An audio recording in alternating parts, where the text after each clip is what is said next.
Quand est-ce que je me suis fait traiter de clown? Quand j'ai annoncé que je quittais un journal établi et dont le nom était connu par tous pour me lancer sur une activité 100% Internet. Et là, on m'a dit, on m'a pas traité de clown, on m'a dit t'es cinglé. Parce que Internet à l'époque, c'était un support pour les produits qu'on faisait pour d'autres supports, donc pour le papier, pour la télévision, etc. C'était pas considéré comme un lieu noble et à part entière. Et nous, on avait cette envie, ce désir, beaucoup plus qu'une vision, je pense, d'en faire un lieu majeur, d'en faire un lieu où le journalisme professionnel avait sa place, dans un rapport différent au lecteur, parce que la vraie révolution d'Internet, c'est le rapport au lecteur, c'est que le lecteur est dans la boucle, et il nous semblait qu'on n'utilisait pas à l'époque le vrai potentiel. Et donc, quand on a essayé d'expliquer ça, effectivement, on nous a pris pour des cinglés. À quel moment on s'est dit dans les contes qu'on n'était plus les clowns?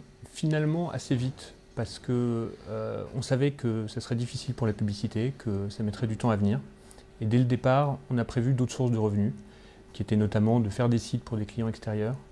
Et je pense que le premier contrat qu'on a décroché, qui était de faire un site pour un client extérieur, qui était en l'occurrence le Nouvel Observateur, c'est le moment où on s'est dit qu'on n'était plus des clowns et qu'on dégageait de l'argent et qu'on était une vraie entreprise. Dès le premier jour, on s'est rendu compte qu'on faisait quelque chose de très différent en matière journalistique. Le jour où on a mis en ligne le site, on a vu arriver les internautes, mettre des commentaires, s'approprier le site très rapidement, et on a senti qu'on créait un média qui ne nous appartenait pas complètement. Donc c'est vrai que la rédaction tient ce média, c'est un média qui est un média journalistique, mais c'est un média qui est partagé avec nos internautes, et la façon dont on travaille est très différente de la façon dont on travaillait auparavant dans nos médias traditionnels. Et ça, on l'a senti vraiment dès le premier jour, le jour où on a mis la plateforme à la mer, si je puis dire. Ce qu'on a appris pendant ces presque 3 ans d'existence, c'est à gérer ce rapport complexe qui existe aujourd'hui entre les journalistes et les citoyens, lecteurs, internautes, on les appelle comme on veut, et qui est complètement différent du rapport qu'on peut avoir dans les autres médias. Parce qu'on n'est plus dans un rapport vertical entre le journaliste qui prescrit ou qui donne son savoir, on est dans un rapport horizontal.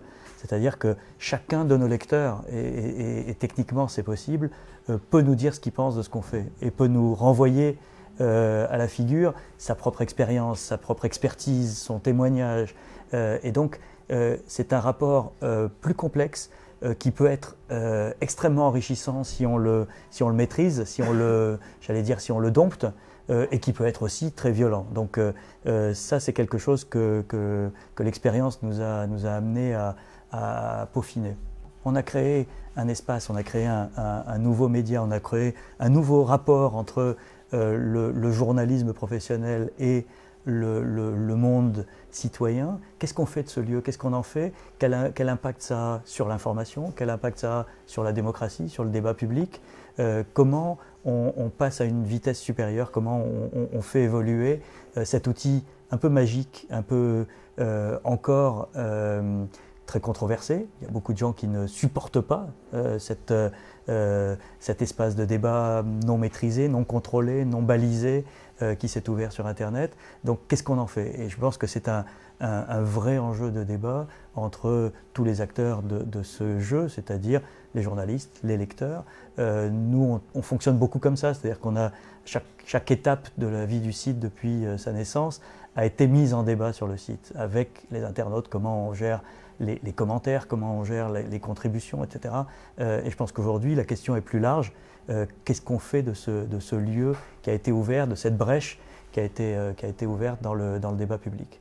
Un débat qui nous intéresse du point de vue entrepreneurial, c'est la manière dont on fait de la publicité sur Internet, qui est encore en train de s'inventer.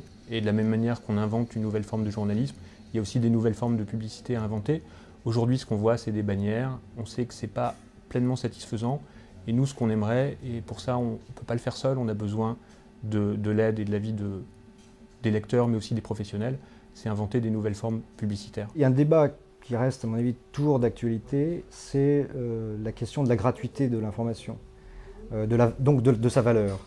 C'est-à-dire que nous, on a un site qui est gratuit, qui est financé essentiellement par la publicité. D'autres vendent leur information, ont des systèmes d'abonnement. Je pense que c'est un débat important à la fois pour le journalisme, mais même pour la démocratie en général. Quelle est la valeur de l'information et comment lui